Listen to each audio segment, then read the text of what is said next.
Okay तो अभी हम लोग क्या पढ़ रहे थे, मेंस्ट्रुअल साइकिल के बारे में। तो मैं एक बार फटाफट रिवीजन करवा देती हूँ आपको।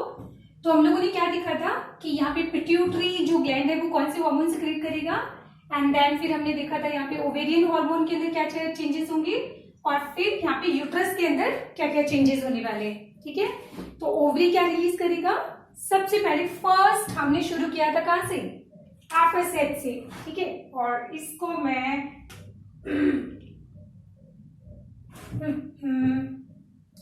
लालची मैडम इतना सारा इंक भर दिया। ठीक है, चलो तो हमने फर्स्ट स्टार्ट किया था कहां से, एफएसएच से। तो ना देखो यहाँ पे हम लोगों ने क्या बोला था कि एग्जैक्टली जो मिड पॉइंट है वो क्या हो जाएगा, ओव्यूलेशन वाला पॉइंट हो जाएगा, 14th डे।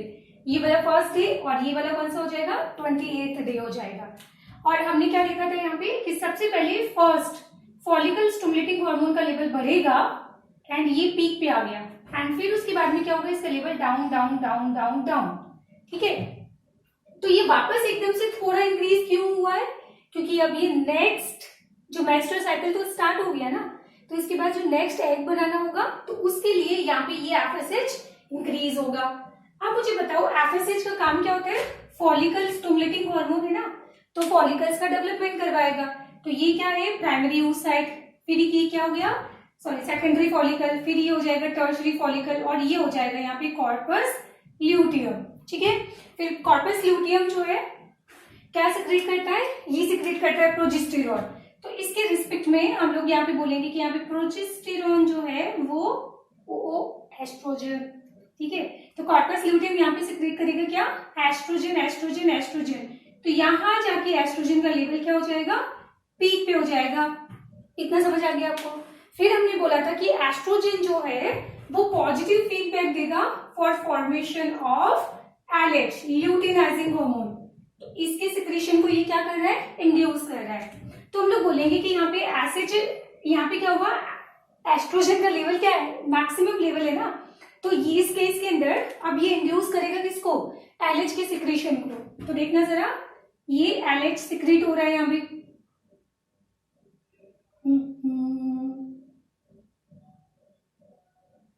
एक छोटा सा हमने गड़बड़ ऐसे कर दिया।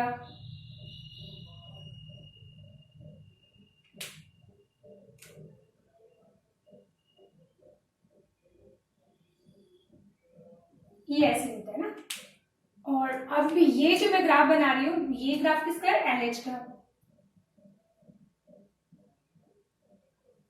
और यहां जाके एलएच का लेवल क्या होगा, सबसे पीक पे होगा।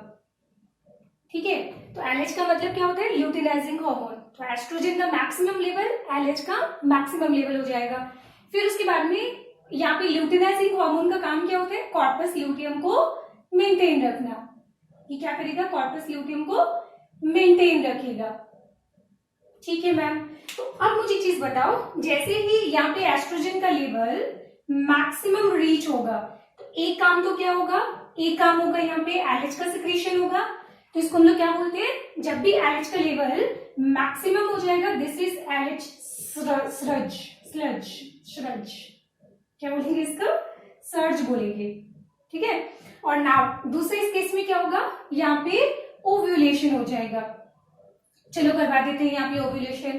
तो यहाँ पे एग रिलीज हो गया है ना, सेकेंडरी oocyte रिलीज हो जाएगा, और बाकी का जो स्ट्रक्चर है ये बन जाएगा यहाँ पे क्या, कॉर्पस ल्यूटियम।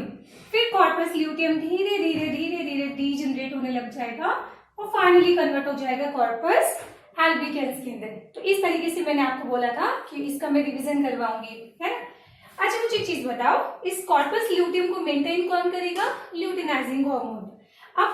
अब तुम एक चीज सोचो कि जब यहाँ पे क्या होगा, एस्ट्रोजन का लेवल डाउन हो गया तो अब एलएच भी रिलीज नहीं होगा, और जब एलएच रिलीज नहीं होगा तो उस कंडीशन में यहाँ पे कॉर्पस ल्यूटियम भी धीरे धीरे मेंटेन नहीं होगी और वो डीजनरेट होना शुरू हो जाएगी। अब हमने पढ़ा था कि कॉर्पस ल्यूटियम जो होता है प्रोजेस्टेरॉन और एस्ट्रोजन दोनों सिक्रेट करता है। तो देखो ये क्या है, दिस इज एस्ट्रोजन। ये सारा याद हो जाएगा, मैं भी आपको ट्रिक बताऊंगी। तो एस्ट्रोजन का लेवल डाउन हुआ था क्योंकि ग्राफियन फॉलिकल जो थी, सॉरी ये ग्राफियन फॉलिकल है, तो ग्राफियन फॉलिकल क्या हो गया था, रप्चर हो गया था। तो इसके रप्चर होने के बाद क्या हुआ, एस्ट्रोजन का लेवल डाउन हो गया। बट जैसे ही कॉर्पस ल्यूटियम बनेगा, कॉर्पस ल्यूटियम क्या सिक्रीट करता है, एस्ट्रोजन सिक्रीट करता है। ठीक है, तो ये वापस ग्राफ क्या हो जाएगा, थोड़ा ऊपर आ जाएगा। अब देखो ये नेक्स्ट टाइम एस्ट्रोजन का लेवल ऊपर क्यों आ रहा है, क्योंकि इस मेंस्ट्रुअल साइकिल के अंदर एंडोमेट्रियम टूट चुकी है, तो उसको नेक्स्ट जो साइकिल होगा उसके अंदर क्या होगा, यहाँ पे एंडोमेट्रियम को डेवलप करवाने में कौन हेल्प करेगा, ये वाला एस्ट्रोजन। तो इसलिए ये ग्राफ में थोड़ा सा ऊपर बना दिया। ठीक है मैम, अब बनाते हैं उसके बाद प्रोजेस्टेरॉन। तो देखो प्रोजेस्टेरॉन सिक्रेट कौन करता है, प्रोजेस्टेरॉन सिक्रेट करता है कॉर्पस ल्यूटियम। तो यहाँ पे यानी इसका मतलब ओव्यूलेशन से पहले ब्लड में प्रोजेस्टेरॉन आपको बहुत कम मिलेगा, और फिर धीरे धीरे यहाँ पे प्रोजेस्टेरॉन का लेवल इंक्रीज होगा, एंड फिर उसके बाद में जब वो कॉर्पस एल्बिकेंस के अंदर कन्वर्ट होगा तो धीरे धीरे ये क्या हो जाएगा, डाउन होता जाएगा इस तरीके से। क्लियर हो गया। तो देखो कितना सिंपल था ये। अच्छा अब मुझे बताओ, हमने क्या पढ़ा था कि एस्ट्रोजन जो होता है वो एंडोमेट्रियम को क्या करवाएगा, एंडोमेट्रियम को डेवलप करवाएगा। एक मिनट, हम लोग थोड़ा यहां से स्टार्ट करते हैं लाइक दिस। क्यों मैम, क्योंकि ये मैं ऐसा बोल रही हूं कि यहाँ पे जो एंडोमेट्रियम थी वो यहाँ पे रप्चर हो जाएगी। ठीक है, तो ये आपको क्या दिखाई दे रही है, दिस इज एंडोमेट्रियम। अब यहाँ पे तो ये एंडोमेट्रियम का डेवलपमेंट कौन करवाता है बोलो, देखो यहाँ पे ये कौन सा है 1 to 5 डे है ना, तो वो तो क्या होता है ब्लीडिंग फेज, तो उसमें ये एंडोमेट्रियम यहाँ पे टूट जाएगी, तो टूटने पर इसका लेवल क्या हो जाएगा, इसका थिकनेस मिनिमम हो जाएगा, पूरा अपसेट कभी नहीं होगा। ये मत सोचना कि जब मेंस्ट्रुअल साइकिल होगा तो एंडोमेट्रियम पूरा टूट जाएगा, पूरा कभी नहीं ब्रेक होता है। अच्छा ये क्या हो गया, मिनिमम थिकनेस हो गया। अब इसके बाद ये जो एस्ट्रोजन है, ये एस्ट्रोजन हमने क्या बोला था कि एंडोमेट्रियम का डेवलपमेंट करवाएगा, तो यहाँ पे क्या हो जाएगा, इसका मैक्सिमम डेवलपमेंट हो जाएगा।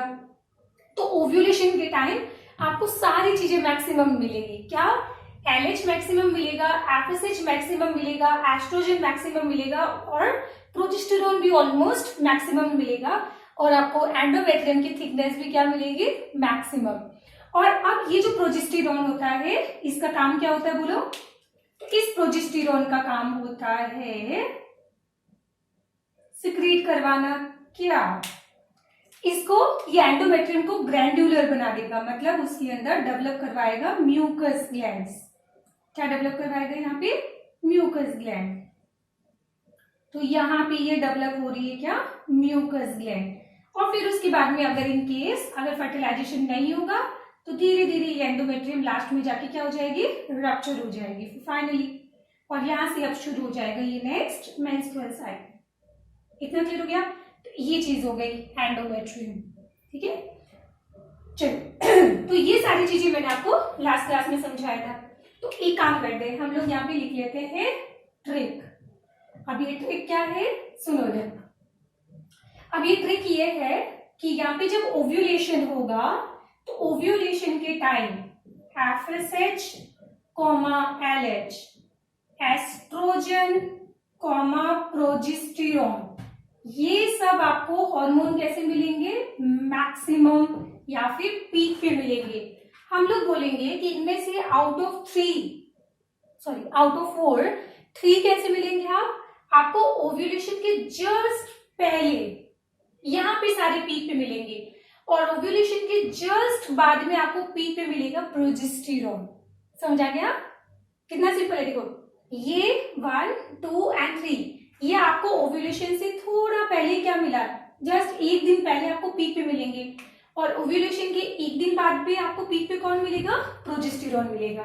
चलो तो नॉर्मली हो क्या रहा है, ओव्यूलेशन के टाइम सभी पीक पे ही है, और जब यहाँ पे क्या होगा, मेंस्ट्रुअल साइकिल होगा, जब ब्लीडिंग होगा तो उस कंडीशन में यहाँ पे FSH, LH, oestrogen comma progesterone, ये सारे आपको क्या मिलेंगे, मिनिमम मिलेंगे। समझ आया। तो ये ट्रिक हो गया। अब तुम एग्जाम के अंदर ये क्वेश्चन भी आता है कि कभी इसको लिख देते हैं एस्ट्रोजन, कभी इसको प्रोजेस्टेरॉन लिख देते हैं, इसको एफएसएच, इसको एलएच, समझ ही नहीं आता कौन सा नाम कहाँ लिखना है। तो आपको इसका भी मैं एक ट्रिक समझा दी हूँ, क्योंकि यहाँ बच्चा बहुत परेशान होता है कि मुझे कौन सा नाम कहाँ लिखना है। ठीक है, तो आप लोग ध्यान से देखो, इसके अंदर मुझे चीज बताओ, एस्ट्रोजन और प्रोजेस्टेरोन में से नाम बड़ा किसका है? एस्ट्रोजन और प्रोजेस्टेरोन में से नाम बड़ा किसका है? प्रोजेस्टेरोन नाम बड़ा है ना। तो जो बड़ी चीज होती है वो हैवी होती है, एंड हैवी चीजें हमेशा कहाँ मिलेगी? नीचे मिलेगी। तो ये जो नीचे वाला जो ग्राफ होगा वो ऑब्वियस किसका होगा? प्रोजेस्टेरोन का। याद हो गया? अच्छा, अब यहाँ पे देखो, ये क्या बनाया मैंने? FSH, और यहाँ बनाया मैंने LH। तो LH और FSH में से बड़ा नाम किसका? FSH, 3 लेटर है ना, और LH में तो 2 ही लेटर है। तो भारी कौन हो जाएगा? FSH का नाम बड़ा, तो वो हैवी हो जाएगा। तो हैवी होने की वजह से FSH कहाँ पे हो जाएगा? नीचे हो जाएगा। तो ऑब्वियसली LH किधर हो जाएगा? ऊपर हो जाएगा। सबसे ज्यादा बच्चा यहाँ इस ग्राफ में परेशान होता है। तो आप ये ग्राफ डायरेक्टली समझ के भी बना सकते हो, या फिर मैंने आपको एक बहुत सिंपल सा ट्रिक बता दिया, क्योंकि एग्जाम में आपको जल्दी याद आना भी जरूरी होता है। चलो अब बताओ, तकलीफ आपको नहीं? चलो इसके बाद अब मैं ना ये सारी चीजें जो है ना आपको ऐसे डे वाइज पढ़ाती हूँ कि डे 1 क्या हुआ, फिर डे 2 to 5 डे पे क्या हुआ था, सारी चीजें ना।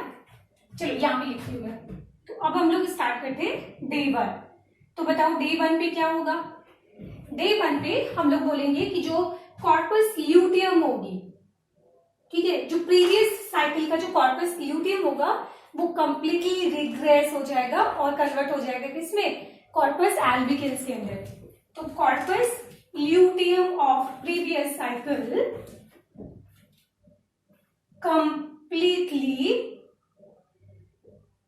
completely regress। चलो, तो ये हो जाएगा डे 1 पे। अब बताओ डे 2 to 5 पे क्या होगा? डे 2 to 5 पे क्या होगा? ब्लीडिंग फेज होगा, है ना। तो जब ब्लीडिंग होगी तो उस कंडीशन में क्या होगा? एंडोमेट्रियम ब्रेक हो जाएगा। और एंडोमेट्रियम ब्रेक होने के साथ साथ आप लोग देखोगे कि यहाँ पे प्रोजेस्टेरोन और एस्ट्रोजन का लेवल भी क्या होगा? मिनिमम होगा। FSH और LH का लेवल भी क्या हो जाएगा? मिनिमम हो जाएगा। एक मिनट, एस्ट्रोजन प्रोजेस्टेरोन का लेवल क्या हो जाएगा? मिनिमम हो जाएगा। मैंने आपको शायद एक चीज भी पढ़ाई थी कि एक एस्ट्रोजन का लेवल, सुनो एक चीज और सुनना, तो एस्ट्रोजन का लेवल अगर मिनिमम है, तो अगर इसका मिनिमम कॉन्सेंट्रेशन है तो ये हमेशा क्या करेगा? पॉजिटिव फीडबैक देगा। किसको? ये पॉजिटिव फीडबैक देगा FSH को, फॉलिकल स्टिमुलेटिंग हार्मोन को। बट वहीं पे अगर एस्ट्रोजन का लेवल अगर मैक्सिमम है तो ये क्या करेगा? FSH का सिक्रीशन नहीं होने देगा। मतलब ये क्या हो जाएगा? नेगेटिव फीडबैक हो जाएगा, यहाँ पे नेगेटिव फीडबैक टू FSH। तो अब मुझे चीज बताओ, यहाँ पे एस्ट्रोजन और प्रोजेस्टेरोन दोनों क्या हो जाएंगे? मिनिमम हो जाएंगे। सो उस कंडीशन में मैं बोलूंगी कि यहाँ पे FSH और LH जो होता है वो नेगेटिव फीडबैक से फ्री हो जाएगा, ठीक है। और जब फ्री हो जाएगा तो उस केस में क्या रिलीज होगा? FSH रिलीज होगा। और ये FSH जो है वो नेक्स्ट साइकिल की जो गोनियम होगी, यानी मतलब फॉलिकल्स होगी, उनका डेवलपमेंट शुरू करवाएगा। मैं लिख देती हूँ। तो इसमें यहाँ पे क्या होगा? This is bleeding phase. यहाँ पे क्या हो जाएगा? दिस इज ब्लीडिंग फेज, ठीक है। सो बेसिकली यहाँ पे पहला काम तो क्या होगा? ब्लीडिंग होगा। अब तुम बोलोगे कि यहाँ पे कितना ब्लड लॉस होता है ना। तो इसमें ब्लड की बात करूं तो यहाँ पे 30 से लेकर 50 ml तक ब्लड जो है वो लॉस होता है, ठीक है। अब तुम एक चीज सोचो, ये ब्लड लॉस क्यों हुआ? बिकॉज ये जो एंडोमेट्रियम होती है इसके अंदर प्रेजेंट होती है ब्लड वेसल्स।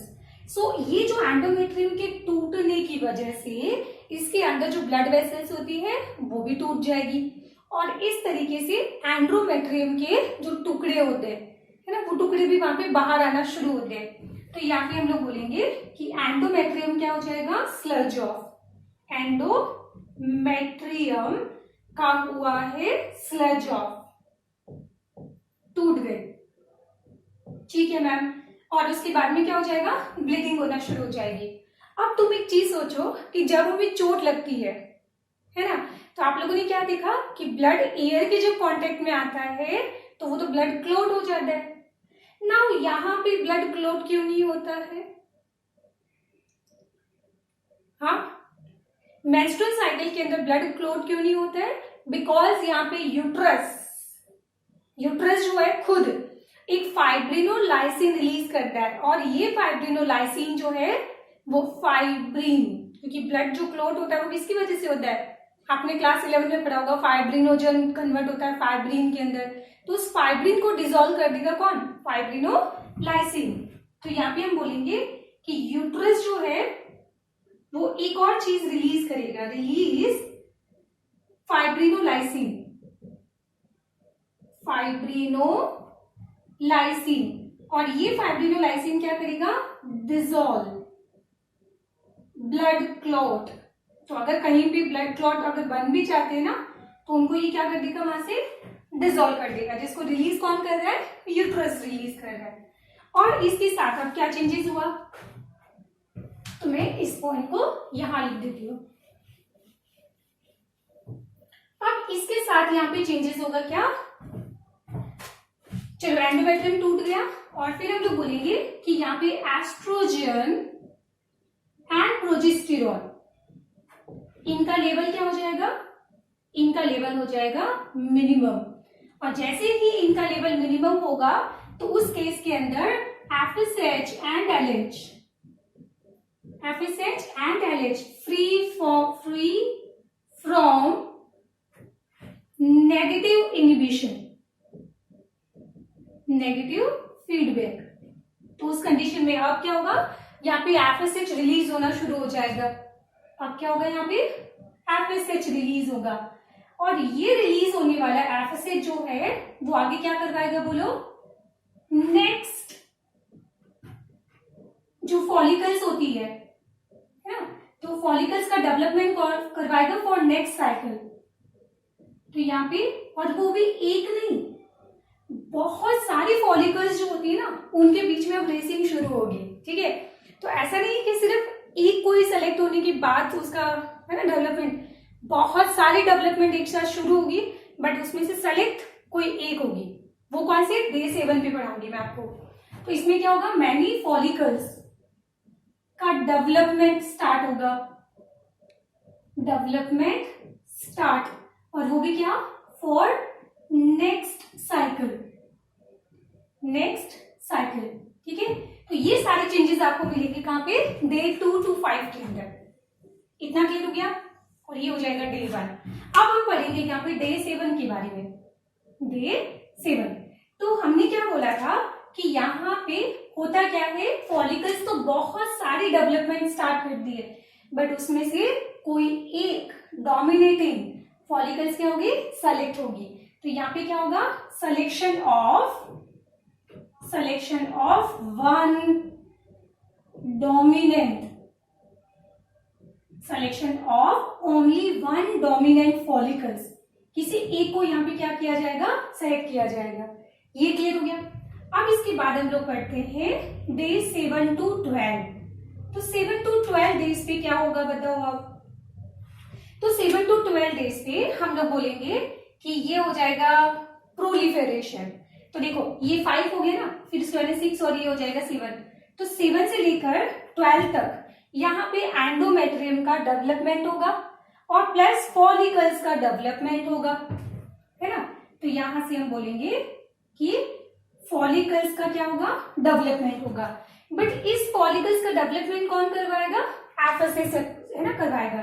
तो हम लोग बोलेंगे कि यहाँ पे जो एफएसएच का लेवल है वो कंटिन्यूअसली क्या हो जाएगा, इंक्रीज होगा, कंटिन्यूअसली इंक्रीज होगा। और ये एफएसएच जो है वो टेक्निकली इसके अंदर इंड्यूस करेगा मियोसिस 1 एंड मियोसिस 2 को, induce meiosis 1 as well as meiosis 2, meiosis 1 and meiosis 2 in follicles, ठीक है। चलो ये हो गया। और इसके साथ ही यहां पे क्या होगा, फॉलिकल्स का डेवलपमेंट होगा। क्या हो जाएगा, फॉलिकल्स का डेवलपमेंट होगा, ठीक है मैम। और प्लस हम बोलेंगे कि यहाँ पे एंडोमेट्रियम जो होगा, एंडोमेट्रियम, इसका भी यहाँ पे क्या होगा, डेवलपमेंट, ठीक है। और फॉलिकल्स के डेवलपमेंट के साथ साथ यहाँ पे एस्ट्रोजन का लेवल भी क्या होगा, इंक्रीज होगा। तो यहाँ पे हम बोलेंगे कि एस्ट्रोजन का लेवल भी कंटिन्यूअस इंक्रीज होगा, कंटिन्यूअस इंक्रीज होगा। ठीक है मैम। और उसके बाद हम बात करते हैं डे 13। डे 13 मतलब ओव्यूलेशन से जस्ट पहले। तो मैंने क्या बोला था कि ओव्यूलेशन के जस्ट पहले एस्ट्रोजन का लेवल पीक पे होगा and the maximum concentration of the oestrogen induce LH secretion. तो यहाँ पे एलएच का लेवल भी क्या होगा, मैक्सिमम हो जाएगा and the maximum level of the LH in blood is called as LH surge. ये वेरी वेरी इंपॉर्टेंट लाइन है, ध्यान रखना। चलो उसके बाद हम बात करते हैं डे 13। जी हाँ, तो अब बताओ डे 13 पे क्या होगा। यहाँ पे मैम एस्ट्रोजन का जो लेवल होगा वो मैक्सिमम रीच हो जाएगा और एलएच का मैक्सिमम लेवल जो है वो इंड्यूस करवाएगा क्या, एलएच सिक्रीशन को। तो इसका मैक्सिमम लेवल यहाँ पे एलएच सिक्रीशन को करवाएगा। ये एलएच का जब सिक्रीशन होगा तो एलएच का लेवल भी क्या हो जाएगा, एलएच का जो कॉन्सेंट्रेशन होगा वो भी यहाँ पे मैक्सिमम रीच हो जाएगा और एलएच का maximum concentration in blood is called as LH surge. ठीक है, this is very very important. और ये जो एलएच सर्ज होता है ये होता है 9 से लेकर 12 आवर तक। 9 से लेकर कितना, 12 आवर तक। मैं इस पीक की बात कर रही हूँ। ठीक है, चलो अब मैंने आपको बोला है कि एस्ट्रोजन का लेवल जब अब मैक्सिमम होगा तो वो क्या करेगा, ओव्यूलेशन करवाएगा। तो नेक्स्ट हम बात करने वाले हैं अब डे 14 के बारे में। डे कौन सा हो जाएगा, 14। और डे 14 पे हम लोग बोलेंगे कि maximum level of oestrogen induce ovulation. तो यहाँ पे क्या हो जाएगा, दिस इज ओव्यूलेशन यानी release of secondary oocyte from Graafian follicle. और इसके साथ ही क्या होगा, ग्राफियन फॉलिकल जो होगी वो रप्चर हो जाएगी। अब नेक्स्ट हम बात करते हैं इसके अंदर, ये डे कौन सा है, 15 आ जाएगा। तो डे 15 से लेकर 25 डे, कौन सा, डे 15 से लेकर 25 डे, इसको हम बोलते हैं सिक्रीटरी फेज। सिक्रीटरी फेज क्यों, बिकॉज यहाँ पे कॉर्पस ल्यूटियम जो है वो कैसा है, सिक्रीटरी नेचर का है। ठीक है, जो प्रोजेस्टेरोन और एस्ट्रोजन हार्मोन सिक्रीट कर रहा है। और इवन यूट्रस भी कैसा है, सिक्रीटरी है क्योंकि यहाँ पे डेवलप हो चुकी है ग्लैंड्स। ये हो जाएगा कौन सा, डे 15 to 25। तो डे 15 पे यहां से क्या होगा, फॉर्म होगा corpus luteum, form corpus luteum. And हम बोलेंगे कि कॉर्पस ल्यूटियम का काम क्या होता है, release of progesterone and oestrogen. तो मैं इसको शॉर्ट में ऐसे लिख देती हूँ, progesterone P E for oestrogen. ठीक है, चलो और इसके साथ हम लोग बोलेंगे कि कॉर्पस ल्यूटियम जो होगी वो क्या होगी, मेंटेन रहेगी। ठीक है, तो एलएच क्या करेगा, एलएच यहाँ पे मेंटेन रखेगा किसको, मेंटेन कॉर्पस ल्यूटियम को। चलो बट आप लोग क्या, एक मिनट नहीं, यहाँ पे अब एलएच का लेवल डाउन होता जाएगा। यहाँ पे एलएच का लेवल क्या होता जाएगा, अब डाउन होगा। तो अब अगर एलएच का लेवल अगर डाउन हो गया तो उस कंडीशन में क्या हो जाएगा, कॉर्पस ल्यूटियम ब्रेक हो जाएगी एंड जैसे कॉर्पस ल्यूटियम डीजनरेट होगी तो वो कन्वर्ट हो जाएगा किसमें, कॉर्पस एल्बिकेंस के अंदर। क्लियर हो जाएगा। चलो तो अब उसके बाद हम बात करते हैं नेक्स्ट 26 से लेकर 28 डे, जो मैं यहाँ लिख देती हूँ ना। तो नेक्स्ट डे कौन सा हो जाएगा, 26 से लेकर 28 डे। इस डे पे क्या होगा मैम, इस डे पे जो एलएच का लेवल होगा वो हो जाएगा मिनिमम एंड एलएच का लेवल मिनिमम होने की वजह से कॉर्पस ल्यूटियम जो होगा वो कन्वर्ट हो जाएगा कॉर्पस एल्बिकेंस के अंदर, जो कैसे कलर का होगा, व्हाइट कलर का होगा। मैं वापस नहीं बता रही हूँ, कॉर्पस ल्यूटियम कैसे होगा, येलो कलर का होगा। और इसके साथ जो है यहाँ पे प्रोजेस्टेरॉन एंड एस्ट्रोजन का लेवल है वो भी क्या हो जाएगा, डाउन हो जाएगा। ठीक है, और इसके साथ ही जब इनका लेवल डाउन हो जाएगा तो एंडोमेट्रियम को मेंटेन रखने के लिए प्रोजेस्टेरॉन और एस्ट्रोजन चाहिए होता है और स्पेशली चाहिए होता है प्रोजेस्टेरॉन। जब पी से प्रेगनेंसी, पी से प्लेसेंटा, ठीक है, तभी बनेगा प्लेसेंटा तभी फॉर्म होगा जब वहां पे क्या होगा, प्रोजेस्टेरॉन हार्मोन होगा। एंड जैसे ही यहाँ पे प्रोजेस्टेरॉन हार्मोन का लेवल डाउन होगा, एंडोमेट्रियम ब्रेक हो जाएगी और फिर यहाँ पे स्टार्ट हो जाएगा नेक्स्ट मेंस्ट्रुअल साइकिल। ठीक है, तो ये मैंने आपको सारी चीजें बता दी कि क्या क्या होने वाला है। देखो, इस टॉपिक को अगर आपने अपने आप को समझा दिया ना, तो इससे ज्यादा इजी कोई टॉपिक नहीं है। हाँ, क्योंकि इसको कुछ याद करने की जरूरत नहीं है कि कौन से डे पे क्या हो रहा है। आप एक बार अपने आप को समझा के ट्राई करना। मुझे भी पहली बार बहुत अजीब सा लगा था, बट बाद में मुझे अभी ये टॉपिक अच्छा लगता है, याद हो जाता है और कभी रिवीजन की भी इसमें रिक्वायरमेंट नहीं होती है। ठीक है, चलो तो पहले आप लोग ये नोट डाउन करना।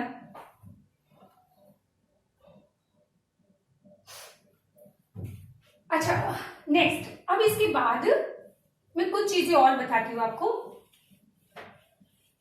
कि अगर एक फीमेल के अंदर अगर फर्स्ट टाइम अगर मेंस्ट्रुअल साइकिल अगर स्टार्ट होता है तो उसको क्या बोलते हैं, मेनार्क। ठीक है, और अगर एक फीमेल के अंदर लास्ट टाइम पे लास्ट मेंस्ट्रुअल साइकिल जो होता है, दिस इज मीनोपोज। ठीक है, पोज हो गया, वो हो जाएगा मीनोपोज, जो जनरली होता है 45 टू 50 की एज में। कौन सी एज में, 45 टू 50 की एज में। बट कोई कंपलसरी नहीं है, क्योंकि हम लोगों का जो लाइफ स्टाइल है वो काफी स्ट्रेसफुल हो रहा है। पता नहीं हम लोग क्यों टेंशन लेते हैं। देखो, आप अपना काम अगर टाइम पे करोगे ना, तो आपको लाइफ में कभी टेंशन नहीं होगी। स्ट्रेस किसको होता है, जो अपना काम टाइम पे नहीं करता है, उसी को स्ट्रेस होता है। ठीक है, तो खैर, तो स्ट्रेस हो गया, एनवायरमेंटल फैक्टर हो गए, पॉल्यूशन हो गया, हमारी लाइफस्टाइल हो गई, हम अगर प्रॉपर ना तो अपनी क्या करते हैं, हेल्थ पे ध्यान नहीं देते, तो उस कंडीशन में आजकल जो है मीनोपोज थोड़ा अर्ली एज में भी हो रहा है। और बेसिकली मीनोपोज को आइडेंटिफाई कैसे करते हैं, देखो इसके बारे में बहुत इंपॉर्टेंट चीज बात करूंगी, तो ये सब लोग सुनो ध्यान से।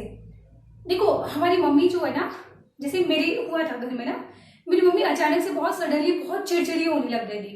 लाइक उनको हर चीज खराब लगती थी, पूरे दिन बच्चों को डांटना। फिर हमें भी लगता था कि ये मम्मी सब ऐसा क्यों कर रहे हैं, है ना, मतलब ये हमें इतना नफरत भरा क्यों देख रहे हैं, ऐसे हर चीज में चिढ़ते रहते हैं। फिर बाद में ऑब्वियसली मैंने बायोलॉजी पढ़ी थी, फिर बाद में मुझे क्लिक किया कि नहीं, मम्मी का चल रहा है मीनोपोज। एंड मीनोपोज के केस में हमारे हार्मोन जो होते हैं वो सारे हो जाते हैं डाउन। ठीक है, सो उस कंडीशन में क्या होगा, स्पेशली प्रोजेस्टेरॉन और एस्ट्रोजन हो जाता है मिनिमम। सो उस केस में क्या होगा, हाँ, तो उस केस के अंदर बॉडी के अंदर बहुत फैटिग होता है, बहुत थकान होती है, प्लस कुछ भी करने का काम मन नहीं करता है, कॉन्सेंट्रेशन ब्रेक हो जाता है, प्लस मेमोरी इसके अंदर डिस्टर्ब होने लग जाती है, प्लस बहुत ही चिड़चिड़ा होता है, मतलब सबसे मेन फीचर होता है। और हॉट फ्लैशेज आने शुरू हो जाते हैं, बहुत एकदम तेज गर्मी लगती है, ऐसा लगता है कि मतलब कुछ जल जाएगा सब कुछ, है ना, तो ऐसे हॉट फ्लैशेज आने शुरू हो जाते हैं। तो इस केस के अंदर मैं आप लोगों को, देखो अब हमारे ऊपर रिस्पॉन्सिबिलिटी भी है हमारी मदर की एंड हमारे पापा, ऑब्वियसली पापा की भी ना। तो अगर ऐसे सिम्टम्स आपकी मदर के अंदर आते हैं तो उसको आप थोड़ा पॉजिटिवली लीजिए एंड उनका साथ आप क्या कीजिए, एडजस्ट कीजिए। आपकी ड्यूटी बनेगी इसके लिए कि रोज रात को 1 ग्लास दूध मम्मी को आपको पिलाना है। बचपन में उन्होंने आपको दूध पिलाया था, ठीक है, अब आपकी रिस्पॉन्सिबिलिटी है, आपकी ड्यूटी है कि रोज रात को उनको 1 ग्लास दूध जरूरी है।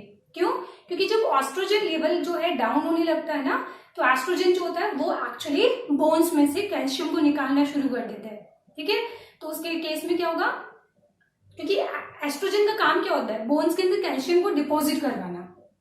ठीक है, और एस्ट्रोजन की वजह से बोन क्या होती है, स्ट्रॉन्ग बनती है।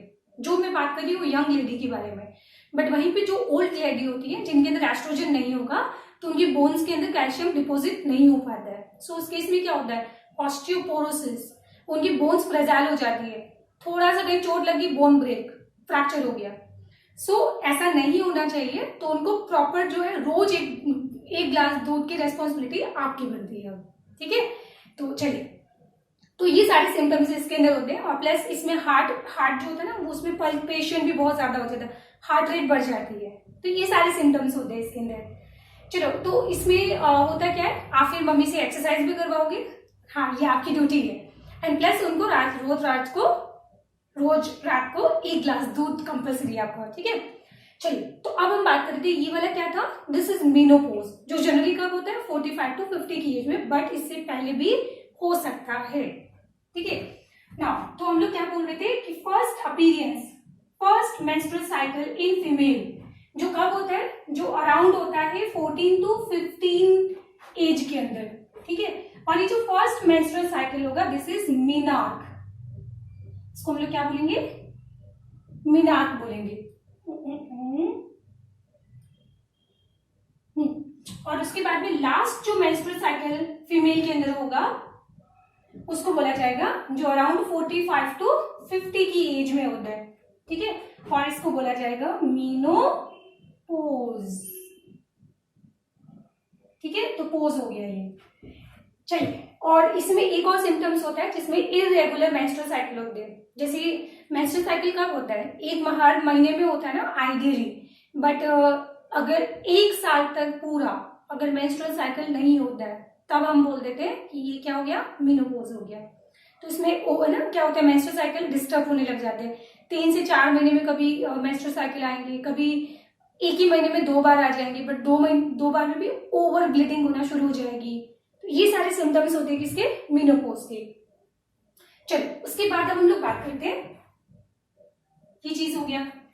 अच्छा, अब मैंने आपको बोला था कि ओव्यूलेशन कब होता है, 14th डे पे। और जनरली मेंस्ट्रुअल साइकिल जो होता है उसका डे क्या होता है, मेंस्ट्रुअल साइकिल का डे क्या होता है 14, नहीं मेंस्ट्रुअल साइकिल का पीरियड कितना होता है, इसका साइकिल होता है कितना 28 डेज का। बट ना मैंने अगेन बोला था हार्मोनल डिस्टर्बेंस हो सकता है, एनवायरमेंटल चेंजेस हो सकते हैं, डाइट हो सकती है, आपकी एक्सरसाइज हो सकती है, ठीक है। तो ये सारी चीजें, स्ट्रेस हो सकता है, सबसे मेन स्ट्रेस, ठीक है, या ओवरवर्क हो सकता है, ठीक है। तो ये सारी चीजें जो है वो फीमेल की हेल्थ को बहुत ही ड्रास्टिकली अफेक्ट कर दी है, ठीक है। तो इस केस में कभी कभी मेंस्ट्रुअल साइकिल जो है वो 28 से आगे 30 से 45 डे का भी हो सकता है। और अगर मेंस्ट्रुअल साइकिल अगर नहीं आता है तो वो इंडिकेट करता है प्रेगनेंसी को, बट ऐसा हमेशा नहीं होता है, ठीक है, क्योंकि मेंस्ट्रुअल साइकिल जो होता है वो कभी कभी लेट भी हो जाता है।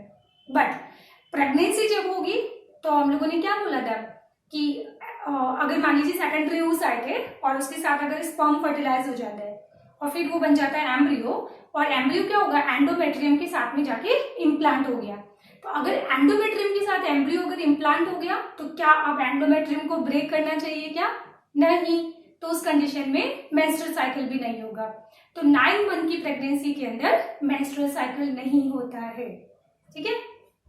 चलो तो हम लोग क्या बोल रहे थे इसके अंदर, मैडम आप भी भूल रहे हो तो हम लोग बोल रहे थे यहाँ पे मेंस्ट्रुअल साइकिल के अंदर यस डे काउंट करने वाले थे हम लोग, ठीक है। तो हम लोग बात कर रहे थे क्या, day of ovulation, day of ovulation, ये इंपॉर्टेंट सुनना, यहाँ पे कैलकुलेशन आएगी। डे ऑफ ओव्यूलेशन ये कैसे फाइंड आउट किया जाता है, is equal to luteal phase, the total days of menstrual cycle, total days of menstrual cycle minus luteal phase। ये बताती हूँ मैं आपको luteal phase क्या होता है, ठीक है। अभी मैं समझाती हूँ इसको कैसे, ठीक है। इस फॉर्मूले का क्या एप्लीकेशन है वो भी हम लोग देखेंगे।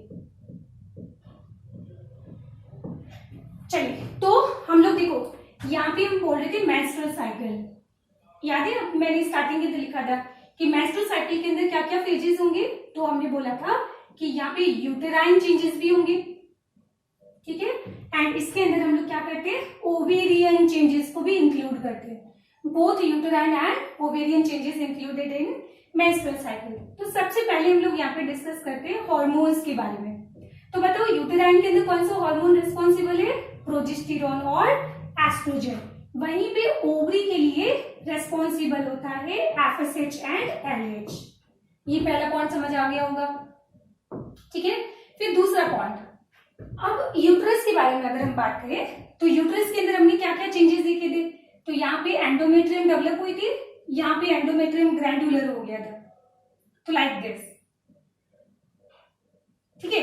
तो अब मुझे एक चीज बताओ, यहाँ पे क्या हुआ था, मेंस्ट्रुअल फेज हो जाएगा, और ये वाला क्या हो जाएगा, डेवलपिंग फेज हो जाएगा, जिसको हम बोलेंगे प्रोलिफरेशन फेज।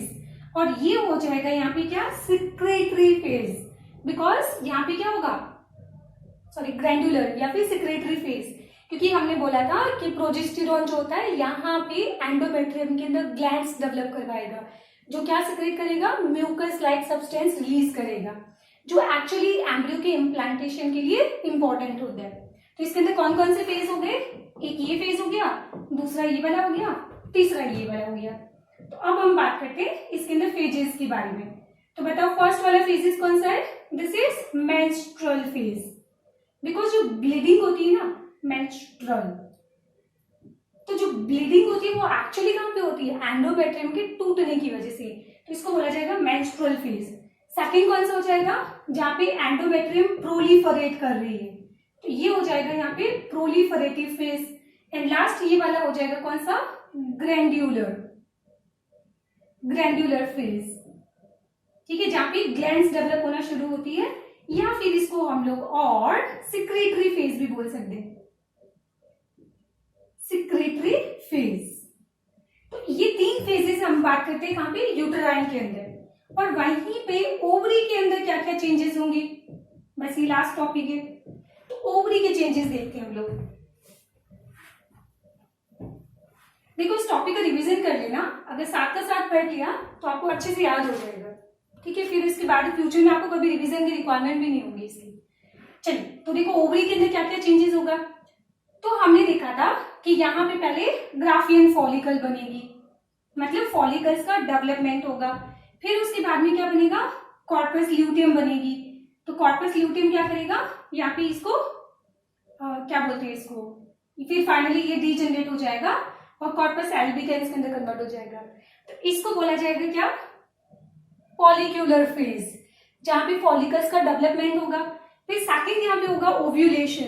तो ओव्यूलेशन कहाँ पे होता है, ओव्यूलेटरी फेज, ओवरी में होता है ना।